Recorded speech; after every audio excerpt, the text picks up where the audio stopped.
묵상의 말씀이 이사야 61장입니다. 이사야 61장.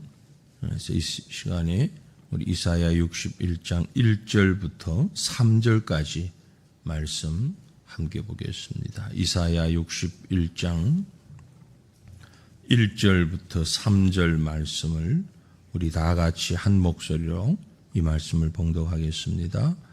주 여호와의 영이 내게 내리셨으니 이는 여호와께서 내게 기름을 부어사 가난한 자에게 아름다운 소식을 전하게 하려 하심이라.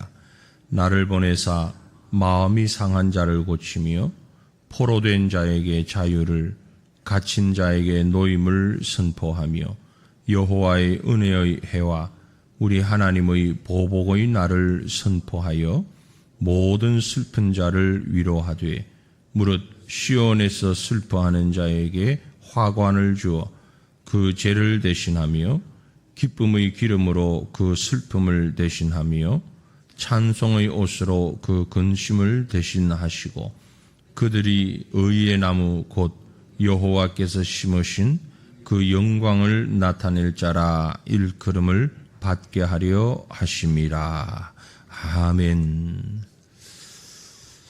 이사야서를 구약의 복음서다라고 하는 이유가 바로 이런 말씀들 때문이 아닌가 하는 생각을 또다시 한번 하게 됩니다. 구약 성경을 읽고 있는지 신약 성경을 읽고 있는지 혼란스러울 만큼, 너무 감격스러울 만큼 구약에서도 선지자를 통하여 이런 말씀을 주시는구나. 한마디로 이 말씀은 오실 메시아이신 예수님에 대한 예언의 말씀인데 동시에 이것은 하나님의 사람으로, 하나님의 일꾼으로 세워지는 자가 어떤 자인가라는 것을 보게 됩니다. 우리에게 또한 이 시대에 여호와 하나님의 종으로서 어떤 자세, 어떤 모습으로 우리에게 주신 직분을 감당해야 할까 하는 말씀이기도 합니다. 무엇보다도 1절 첫 부분에 주 여호와의 영이 내게 내리셨으니 이는 여호와께서 내게 기름을 부으셨다. 메시아가 스스로 고백하는 것 같은 그런 고백입니다. 여호와 하나님의 종은, 하나님의 일꾼은 뭐니 해도 가장 기본적으로 여호와의 영이 임하여야 한다. 신약적으로는 성령이 임하여야 한다라는 것입니다. 하나님의 일꾼에게 있어서 너무나도 강조해도, 아무리 강조해도 지나치지 않은 너무나도 중요한 그것은 바로 여호와의 영입니다. 하나님의 성령이 시작이고 또 전부가 된다라는 겁니다. 하나님의 영이 없이는 결코 하나님의 일을 할 수가 없습니다. 오죽했으면 예전에 청교도 신앙으로 무장했던 미국 초창기에 미국 사회에 흘러다니는 욕 가운데, 새벽부터 욕을 해서 죄송합니다. 미국 사람들이 하는 욕 가운데 아주 심한 욕이 있다 그래요. 정도도 심한 욕.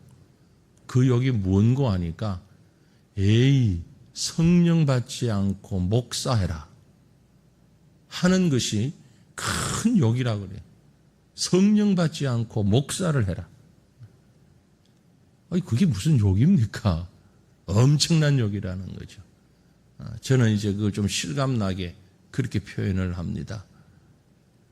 큰 대형 버스에 수십 명이 정원을 오버할 만큼 앉고 서고 사람이 꽉 찼는데 차 운전을 한 번도 해보지 않은, 운전 면허가 없을 뿐만이 아니라 운전을 한 번도 해보지 않은 사람이 핸들을 잡고 그 버스를 몰고 고속도로를 달리는 것과 같다. 끔찍하잖아요. 이건 뭐 불보듯 뻔하다 그러죠. 끔찍한 일입니다. 어떻게 운전도 못하는 사람이, 운전해보지도 않은 사람이 그 대형 버스에 사람을 승객을 꽉 싣고 고속도로를 운전할 수 있습니까? 그건 불가능한 일이고 단 1분도 못 가서 사고가 날 게 뻔합니다. 성령 받지 않고 목사를 한다는 것이 그와 같은 것이다. 성령의 능력이 아니고서 주의 일을 한다는 게 그와 같은 것이다. 그게 꼭 목사를 얘기하는 건 아니겠지요. 직분이 뭐든 간에 하나님의 일을 하는 자에게 있어서 꼭 중요한 것이 하나님의 성령이다 라는 겁니다. 우리는 이걸 무시할 때가 참 많습니다. 자기 의도로 자기 지식과 경험으로 하면 되겠지 라는 생각, 너무나 잘못된 오산을 할 때가 많이 있다는 겁니다. 우리가 신약에 보면 예수님의 제자들의 모습을 볼 수 있죠. 나 그를 모른다고 그렇게 3번씩이나 부인했던 베드로, 나름 예수님의 수제자, 수제자라는 말이 성경에는 없지만 우리가 볼 때 등급 매기기 좋아하는, 우리가 볼 때 수제자라고 얘기하는데 어쨌든 가장 중요한 제자였던 베드로마저도 나 예수님 모른다. 그리고 다른 제자는 두말할 나이도 없이 어떤 복음서에 보면 배 혼니부를 두르고 벗은 몸으로 도망하는 이런 제자도 있었고, 십자가에 예수님 달리실 때 단 한 사람도 그곳에 없었던 그 제자들. 그런데 부활 승천하신 이후 예수님께서 성령을 보내주시니까 오순절 성령의 역사가 임하고 나니까 그 성령 받은 제자들이 어떻게 했습니까? 자기 생명 내걸고 예수 복음 증거했지 않습니까? 예수님 위해서 자신을 다 드렸어요. 그게 바로 성령입니다. 그게 하나님의 종의 기본입니다. 모든 일꾼에 있어서 공통점이 바로 성령과 함께 해야 되는 거죠. 여호와의 영이 내려야 하는 겁니다. 이것은 오늘 우리에게도 마찬가지입니다. 예수님이 걸어하셨던 것처럼 저와 여러분이 주의 일을 감당한다면, 하나님의 백성으로 살아간다면 하나님의 성령에 깊이 감동되는 것, 이보다 더 우선적인 일이 없다라는 거죠. 그렇게 하나님의 영이 내게 기름을 부으실 때에 어떤 일이 일어나는가 하니까 가난한 자에게 아름다운 소식을 전하게 하려 하심이라. 나를 보내서 마음이 상한 자를 고치며 포로된 자에게 자유를, 갇힌 자에게 노임을 선포하기 위함이다. 하나님의 일꾼에게 주어진 사역이랄까요? 하나님의 일꾼에게 주어진 능력이라고 그럴까요? 가난한 자에게 아름다운 소식. 언뜻 보면 가난한 자와 아름다운 자가 서로 연결이 잘 안 되는 것 같은데, 가난한 자에게는 돈을 줘야죠. 그런데 가난한 자에게 아름다운 소식을 준다고요. 이 가난한 자가 그럼 뭡니까? 짐작하시겠지만 마태복음 8복에 나오는 심령이 가난한 자예요. 그 영혼이 가난한 자예요. 하나님의 능력이 아니고서는 살아갈 수 없는 그 가난한 자입니다. 다른 말로 얘기하면 나는 죄인입니다. 내가 할 수 있는 건 아무것도 없습니다. 고백하는 자입니다. 심령이 가난하고 애통하는 자예요. 자기 죄에 대하여서 마음 아파하는 자예요. 그래서 마음이, 심령이 가난한 거예요. 세상 사람들은 가지지 못하고서도 자기가 부자인 줄 알아요. 자기가 다 알고 있는 줄 알고 자신이 다 할 줄 아는 거죠. 그게 바로 교만이라는 겁니다.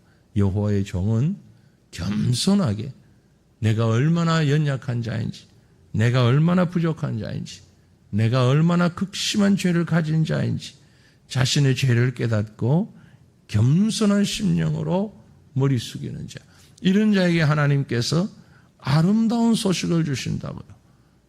가장 아름다운 소식이 뭡니까, 여러분? 여러분이 지금 듣고 싶은 가장 아름다운 소식, 세상 모든 사람들에게 주어지는 최고의 소식, 로또 당첨보다 더 아름다운 소식은요, 우리 구원받은 소식 아닐까요? 천국에 이른다는 소식 아닐까요? 심령이 가난한 자에게 천국이 저들의 것입니다. 바로 그 말이죠. 마음이 가난한 자, 그들에게 하나님의 나라가 주어지는, 여호와의 종은요, 이 사실을 가슴에 새기고 이 사실을 품고 있는 자입니다. 그러기에 마음이 상했을 때 고침을 받습니다. 포로가 되었을 때 자유를 얻습니다. 위로를 얻습니다. 이게 바로 스스로 그렇게 경험하고 스스로 그 속에 살아가는 자가 하나님의 일꾼이다. 여호와의 종이다. 라는 겁니다. 그 종에게 주어진 직무가 있는데요. 책임이 있어요. 그게 뭔가니까 2절 이후입니다. 여호와의 은혜의 해와 우리 하나님의 보복의 날을 선포하는 것이다. 메시아의 최고의 사역은 선포였습니다. 하나님 나라의 선포였습니다. 여호와의 종인 하나님의 일꾼에게 우리에게 주어진 최고의 일은 복음을 선포하는 겁니다. 여호와의 은혜의 해, 구원의 날이죠. 우리 하나님의 보복의 날, 죄를 보복한다라는 얘기입니다. 복수한다, 원수 갚는다라는 의미가 아니고 우리의 죄로 인한 우리의 허물을 씻고 거듭난다는 것을 말합니다. 이것이 바로 여호와의 종에게 주어진 직무인 것입니다. 그런 면에서 세상이 듣든 아니 듣든 죄인들이 듣든 아니 듣든 우리는 이 복음 전파해야 됩니다.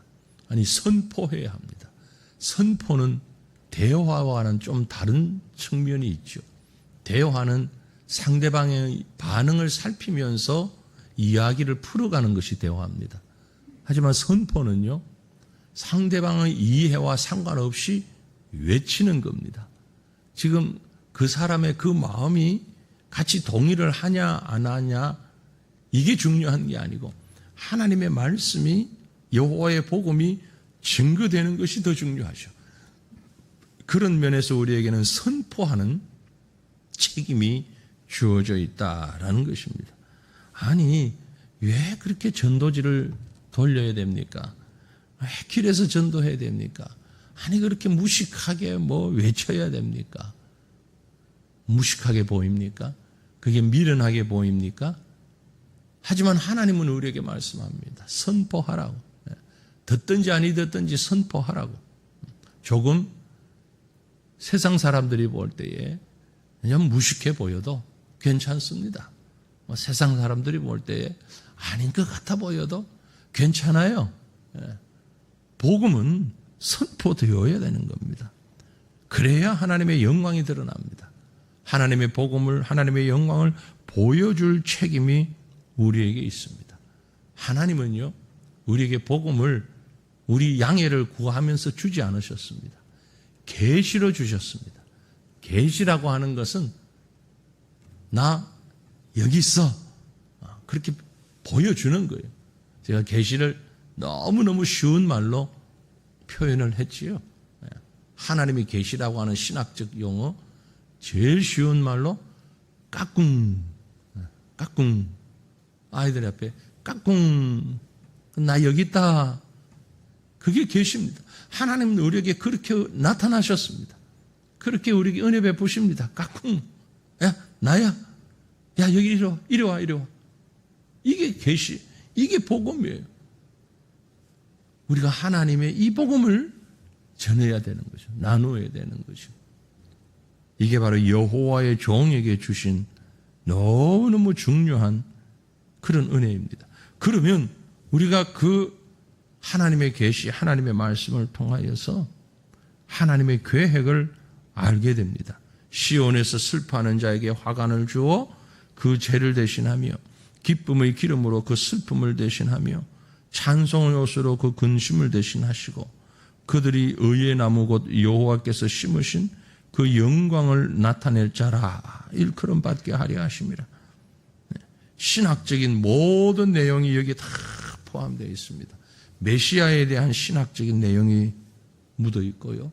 하나님의 종이 감당해야 할 일을 다 여기 품고 있습니다. 이 말씀들이 죄인들을 향한 하나님의 능력과 하나님의 마음, 하나님을 깨닫게 하는, 하나님을 알게 하는, 하나님을 소개하는 이것이 바로 직분자에게 하나님의 일꾼에게 주어진 최고의 일이라는 것이죠. 여러분 어떤 일이 있어도 하나님이 내게 주신 직분이 허투루 주신 직분 아니라는 걸 꼭 기억하십시오. 이 새벽에 나오신 분들 그래도 나름의 직분을 다 가지고 계신 분들인데 교회 오래 다녔다고 대우해 주는 직분 아닙니다. 장로님, 권사님, 집사님 그러니까 그래도 내가 교회를 수십 년 다녔으니 교회가 나한테 이렇게 불러주는구나. 그렇게 호칭으로 주신 거 아닙니다. 괜히 우리 이름 뒤에 뭔가 장식하려고 주신 그 직분이 아닙니다. 정말 하나님께서 불러주신 여호와의 종 하나님의 일꾼에게 주신 직분입니다. 성도라는 직분은 더 어마어마한 직분입니다. 거룩한 하나님의 백성이라니요. 하나님의 자녀라니요. 이 엄청난 직분을 우리가 어떻게 감당해야 할까? 메시아의 사역을 깊이 묵상하면서 하나님의 일꾼으로서 내게 주신 그 직분이 무엇인가를 오늘 온종일 이사야 61장 말씀을 묵상하는 가운데에 우리에게 힘이 되고 기준이 되고 능력이 되는 그런 귀한 말씀 되어질 수 있기를 간절히 소망합니다. 기도합니다. 거룩하신 하나님 우리 아버지 감사합니다. 우리에게 귀한 말씀 주셨습니다. 메시아를 통하여서 구원의 은혜를 베풀어 주시는 여호와 하나님. 하나님께서 메시아를 세우실 때에 그에게 어떤 조건을 또 어떤 직분을 주셨는가를 묵상하면서 오늘 우리를 부르신 하나님, 우리에게 어떤 책임을 맡기셨는지 다시 한번 생각하게 하옵소서. 무엇보다도 하나님의 영에 감동된 하나님의 성령에게 사로잡힌 우리의 삶이 되기를 원합니다. 내 지식, 내 능력, 내 경험이 아닌 여호와 하나님의 영이 우리를 세우셨고 지금도 우리와 함께 하신다는 사실을 믿고 여호와 하나님의 영의 인도하심을 따라 나아가는 저희가 되게 하여 주옵소서. 가난한 심령을 갖게 하여 주시고 그래서 아름다운 소식, 복음의 소식을 선포할 수 있는 믿음의 종으로 세워지는 저희가 되게 하여 주옵소서. 우리의 그 복음 선포로 인하여서 슬퍼하는 자에게 기쁨이, 연약하고 부족한 자에게 풍요로움이 임할 수 있도록, 근심 가운데 있는 자들에게 평안이 임할 수 있도록 하나님 우리를 사용하여 주시기를 원합니다. 내가 쓰임받을 수 있기를 원합니다. 하나님의 일꾼으로, 하나님의 백성으로 주님이 그러하셨던 것처럼 우리 또한 하나님의 손에 쓰임받을 수 있는 하나님의 백성, 하나님의 일꾼으로 살아가는 이 하루가 우리의 남은 시간들이 될 수 있도록 주여 도와 주시옵소서. 이 시간도 하나님의 영이 우리와 함께 하심을 믿고 감사하오며 귀하신 우리 구주 예수님 이름으로 기도 올리옵나이다. 아멘. 하늘에 계신 우리 아버지여, 이름이 거룩히 여김을 받으시오며 나라가 임하시오며 뜻이 하늘에서 이루어진 것 같이 땅에서도 이루어지이다. 오늘 우리에게 일용할 양식을 주시옵고 우리가 우리에게 죄 지은 자를 사하여 준 것 같이 우리 죄를 사하여 주시옵고 우리를 시험에 들게 하지 마시옵고 다만 악에서 구하시옵소서. 나라와 권세와 영광이 아버지께 영원히 있사옵나이다.